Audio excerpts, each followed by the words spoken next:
Brawlers, baby.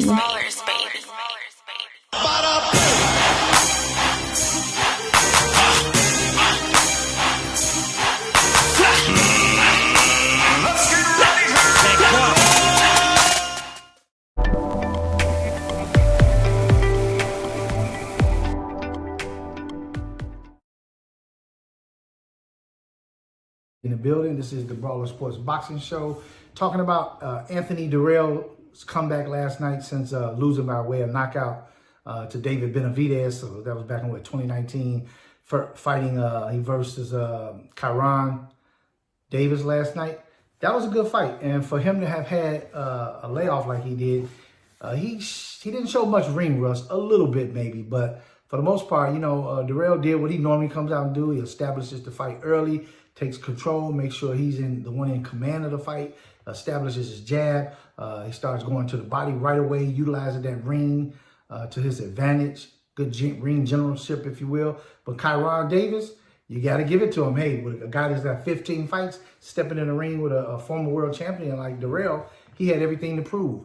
And I thought he did a great job last night. He stood and stayed in Dirrell's chest. He hustled some rounds out of him in the last 30 seconds of some rounds that was critical. And obviously those rounds swayed the judges. He let his hands go. He had some success. And he caught Dirrell with some pretty good shots, right hands. Went to the body nice. He put in some good work himself. So can't take nothing away from Davis.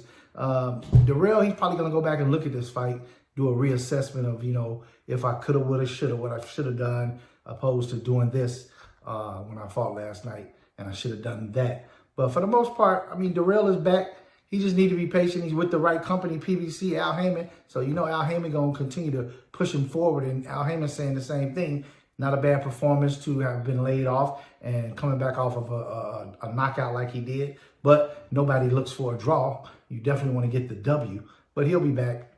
And last night, hey, I think he did what he had to do. He let his hands go. Kyron Davis did his thing. He let his hands go. And Davis is going to get some more phone calls for some better and bigger fights as well off of his performance last night. So congratulations to both of these guys. They had an entertaining and exciting fight to watch. And, I'm okay with the judge's decision. I called it a draw myself at the end and said, hey, this fight is close. Davis obviously knows what he's doing, out hustling rounds in the last 30 seconds, and you steal those rounds. You show really good in those rounds. You show up really good in those end of those rounds, and it sways the judges. And the judges, last night I felt like that was a decent call, in my opinion. Could Dirrell have gotten a split? Could have got the split decision. I don't think it should have been a unanimous if they were going to lean towards Dirrell because, like I said, Davis stayed in his chest. He wasn't afraid, and, he fought. He fought his way through that, and he did enough to make the fight close enough for them both to get a split decision draw. So congratulations to both of those guys. I look forward to seeing Davis's next outing, and I also look forward to seeing what's next for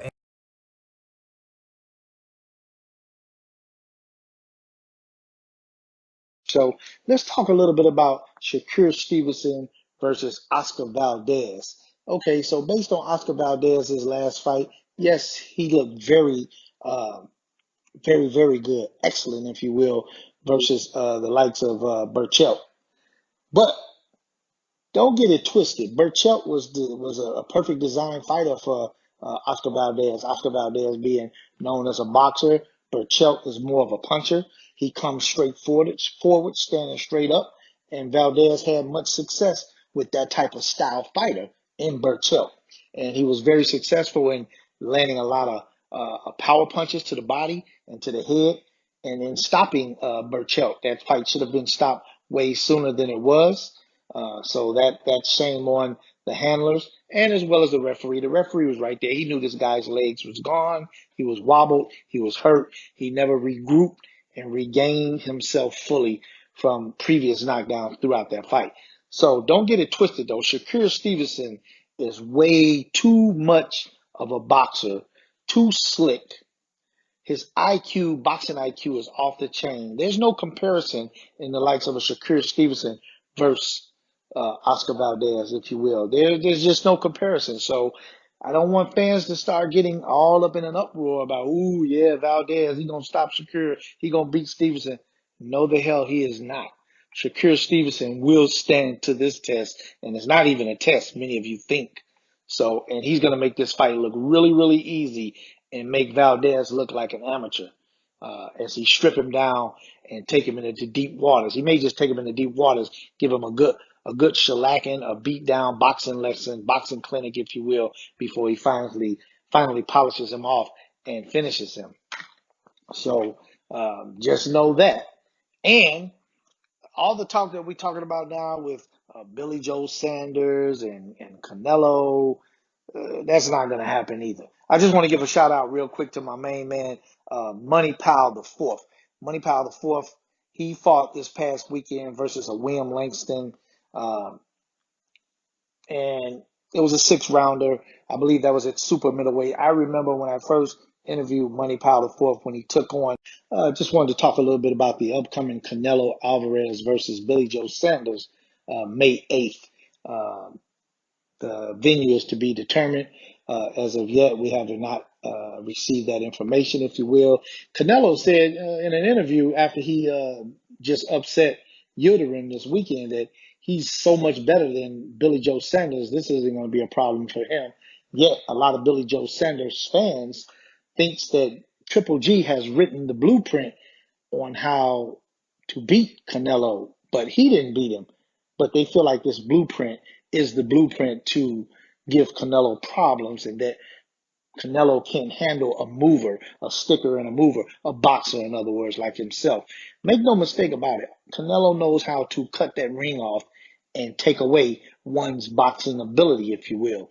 And he's going to show how easy this is once he steps into the ring on May 8th and shut up all these Billy Joe Sanders fans over in the UK. He's a big superstar in the UK, but he has never ever fought anyone on the caliber or level of a fighter such as Canelo Alvarez, if you will. So that being said, my money is on Alvarez. He's going to make this look as easy as he did all of his other opponents. As soon as he takes away the ring, and Billy Joe Sanders will come out and try to establish the fact that I'm a slicker boxer than you, which a lot of fans have made statements that this is true, and Canelo is beatable. You got this, champ. Hey, wish you the best of luck. All I got to say is Canelo Alvarez will be victorious on May 8th, whether it goes 12 rounds or if there's a stoppage. But at the end, Alvarez's hands goes up in victory.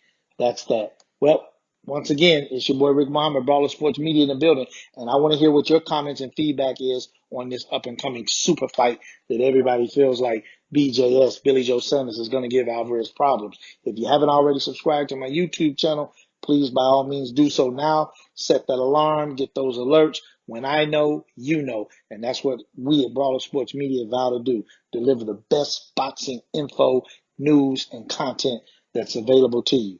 Until next time, let's go, champs. Brawlers, baby.